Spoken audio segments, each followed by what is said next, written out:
ज़ावियार तरले मिनटों पर उतर आया है और कहता है कि खुदारा मेरी बात का यकीन कीजिए, मेरी नीयत बिल्कुल साफ है और मैं कुछ गलत नहीं कर रहा हूँ। आप देखेंगे किस तरीके से सोहा को हर चीज़ से प्रोटेक्ट करने की कोशिश कर रहा है, क्योंकि ज़रका जैसे ही जुल्मों सितम के उसके ऊपर पहाड़ तोड़ने लगती है, वो आकर उसकी ढाल बन के खड़ा हो जाता है और कहता है कि खबरदार किसी ने इस सोहा को हाथ लगाने की या कोई बात करने की कोशिश की। ये बातें देखकर आप देखेंगे कि सोहा की सास जो है ना वो इम्प्रेस हो चुकी है और वो कहती है कि बेटा ये बात तो हकीकत है कि वाकई वो तुमसे बहुत ज़्यादा प्यार करता है और मुझे भी यही चाहिए था। मैं तुम्हारा घर बसाने के लिए कुछ भी कर सकती हूँ, तो बेहतर यही है कि तुम इस बात के लिए राज़ी हो जाओ। समझो इस बात में मेरी खुशी है। लेकिन जी आप देखेंगे कि ज़ावियार यकीन दिलाने की कोशिश कर रहा है सोहा को, फिर कहता है कि खुदारा मेरी बात का यकीन कर लो, मेरा कोई भी बुरा इरादा नहीं था। मैं सच्ची नीयत के साथ इस रिश्ते को निभाने की कोशिश कर रहा हूँ। मेरे दिल में ऐसा कुछ भी नहीं है। लेकिन जी आप देखेंगे कि ज़ावियार वाक़ई मिलहार बैठा है और उसका दिमाग बुरे तरीके से इस बात की तरफ हो गया है। लेकिन किरण ऐसे-ऐसे फड्डे और ऐसे-ऐसे खतरनाक मौके आगे करने वाली है शुरू के, यकीन मानिए आप हैरान हो जाएँगे। मतलब ये है कि ड्रामा आने वाले दिनों में मज़ीद इंटरेस्ट होने वाला है। बहुत ज़्यादा इंटरेस्टिंग होने के बाद आप देखेंगे कि सोहा इस बात के लिए राज़ी हो जाएगी, क्योंकि उसकी सास उसके पीछे हाथ धो के पड़ चुकी है और उसको कहती है कि देखो तुम्हें मेरी बात माननी ही होगी। मैं तुम्हें इस तरह तुम्हारा घर उजड़ते हुए नहीं देख सकती, बल्कि मैं चाहती हूँ कि तुम्हारा घर बस जाए, तुम अपने घर में खुश और आबाद रहो और ये बात तुम अपने ज़हन में अच्छे तरीके से बिठा के रखो। मेरे लिए तुम्हारी खुशी के अलावा और कुछ भी नहीं है। सोहा खामोश हो जाती है और कहती है कि आखिर मैं कैसे आपकी ज़िम्मेदारियों से मुँह मोड़ लूँ। लेकिन जिस पर आप देखेंगे कि आगे से ज़ावियार उसको यकीन दिलाता है कि ये लोग मेरी ज़िम्मेदारी हैं, तुम्हें परेशान होने की ज़रूरत नहीं है। इन सब बातों की टेंशन ना लो, मैं इन सबको सब खुद सँभालूँगा। तुम इनके बारे में बिल्कुल भी फ़िक्र मत करो। तरीके से इन सब बातों को समझ जाती है और कहती है कि घुमा-फिरा के बात करने की कोई ज़रूरत नहीं है। जो बात है उसको सही तरीके से, अच्छे तरीके से बताओ, क्योंकि मैं समझ चुकी हूँ कि तुम क्या कहना चाहते हो।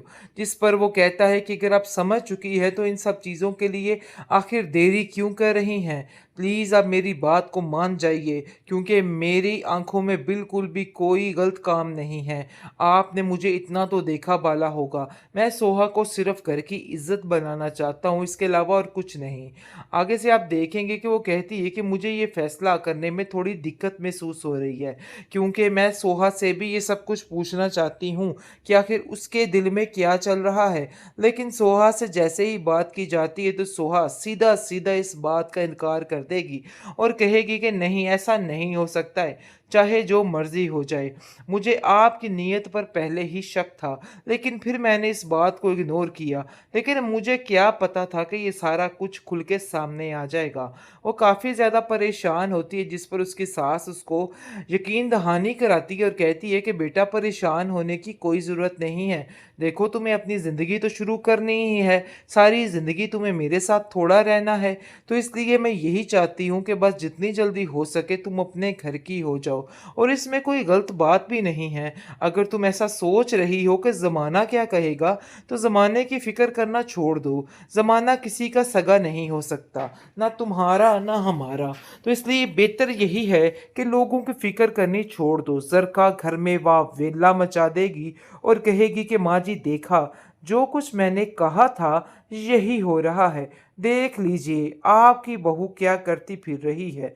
आगे से आप देखेंगे कि वो कहती है कि इन सब चीज़ों में सोहा का कोई कसूर नहीं है और उसको अंदर ना ही लाया जाए।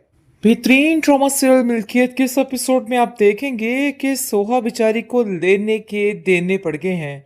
मतलब ये है कि जिमल की शादी के साथ साथ अब सोहा के बैंड बाजे भी बजने वाले हैं। तो नाज़रीन आप देखेंगे कि वहीं पे हर चीज़ हो जाती है और सोहा को कह दिया जाता है कि वाकई में वो इस घर की इज्जत बनने जा रही है और हम सब मिलकर इसको इस घर की इज्जत बनाएंगे। आगे से सोहा कहती है कि नहीं भाई, ऐसा नहीं हो सकता है। बहुत गुस्से में आ जाती है और कहती है कि आप लोग हमारी खामोशी का नाजायज़ फ़ायदा उठाने की कोशिश कर रहे हैं। लेकिन साहब यार उसको यकीन दिलाता है और कहता है कि ऐसा कुछ नहीं है, अपने दिल से सारे वहमो-गुमान निकाल दो। अगर कुछ ऐसा होता तो मैं कभी भी ये बात ना करता, मैं कुछ भी कर लेता। लेकिन जी आप देखेंगे कि ये सारी बातें सोहा की सास सुन लेती है और सुन के काफ़ी हैरान, परेशान, आबदीदा हो जाती है कि सारी यानी ज़रका जो बातें करती थी वो हकीकत थी। अब जाकर उसे इन सब चीज़ों का अंदाज़ा हो जाता है और जैसे ही सोहा घर जाती है तो काफ़ी रो रही होती है, जिस पर वो उसको पूछती है कि अरे भई क्या हुआ? आखिर इतना क्यों रो रही हो? क्यों बिलख रही हो? जिसको सुनकर वो पहले तो कुछ नहीं बोलती, लेकिन फिर सारा खेल बयान कर देती है और कहती है कि भई ये माजरा हुआ है और मैं काफ़ी ज़्यादा परेशान हो चुकी हूँ, जिस पर उसकी सास खामोश हो जाती है। लेकिन कुछ ही देर में आप देखेंगे कि ज़ावियार उसके घर में एंट्री दे मारता है और एंट्री जैसे ही मारता है तो काफ़ी ज़्यादा परेशान हो जाती सोहा की सास और कहती है कि खैरियत है ज़ावियार साहब, आप इधर कैसे?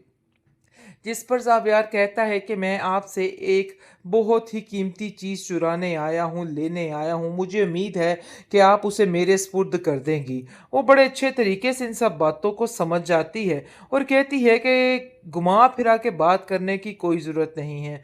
जो बात है उसको सही तरीके से, अच्छे तरीके से बताओ, क्योंकि मैं समझ चुकी हूँ कि तुम क्या कहना चाहते हो। जिस पर वो कहता है कि अगर आप समझ चुकी है तो इन सब चीज़ों के लिए आखिर देरी क्यों कर रही हैं? प्लीज़ आप मेरी बात को मान जाइए, क्योंकि मेरी आँखों में बिल्कुल भी कोई गलत काम नहीं है। आपने मुझे इतना तो देखा भाला होगा। मैं सोहा को सिर्फ़ घर की इज़्ज़त बनाना चाहता हूँ, इसके अलावा और कुछ नहीं। आगे से आप देखेंगे कि वो कहती है कि मुझे ये फ़ैसला करने में थोड़ी दिक्कत महसूस हो रही है, क्योंकि मैं सोहा से भी ये सब कुछ पूछना चाहती हूँ कि आखिर उसके दिल में क्या चल रहा है। लेकिन सोहा से जैसे ही बात की जाती है तो सोहा सीधा-सीधा इस बात का इनकार कर देगी और कहेगी कि नहीं, ऐसा नहीं हो सकता है, चाहे जो मर्ज़ी हो जाए। मुझे आपकी नीयत पर पहले ही शक था, लेकिन फिर मैंने इस बात को इग्नोर किया। लेकिन मुझे क्या पता था कि ये सारा कुछ खुल के सामने आ जाएगा। वो काफ़ी ज़्यादा परेशान होती है, जिस पर उसकी सास उसको यकीन दहानी कराती है और कहती है कि बेटा, परेशान होने की कोई ज़रूरत नहीं है। देखो, तुम्हें अपनी ज़िंदगी तो शुरू करनी ही है, सारी ज़िंदगी तुम्हें मेरे साथ थोड़ा रहना है, तो इसलिए मैं यही चाहती हूँ कि बस जितनी जल्दी हो सके तुम अपने घर की हो जाओ और इसमें कोई गलत बात भी नहीं है। अगर तुम ऐसा सोच रही हो कि ज़माना क्या कहेगा, तो ज़माने की फ़िक्र करना छोड़ दो। ज़माना किसी का सगा नहीं हो सकता, ना तुम्हारा ना हमारा। तो इसलिए बेहतर यही है कि लोगों की फ़िक्र करनी छोड़ दो। ज़रका घर में वावेला मचा देगी और कहेगी कि माँ जी देखा, जो कुछ मैंने कहा था यही हो रहा है। देख लीजिए आपकी बहू क्या करती फिर रही है। आगे से आप देखेंगे कि वो कहती है कि इन सब चीज़ों में सोहा का कोई कसूर नहीं है और उसको अंदर ना ही लाया जाए।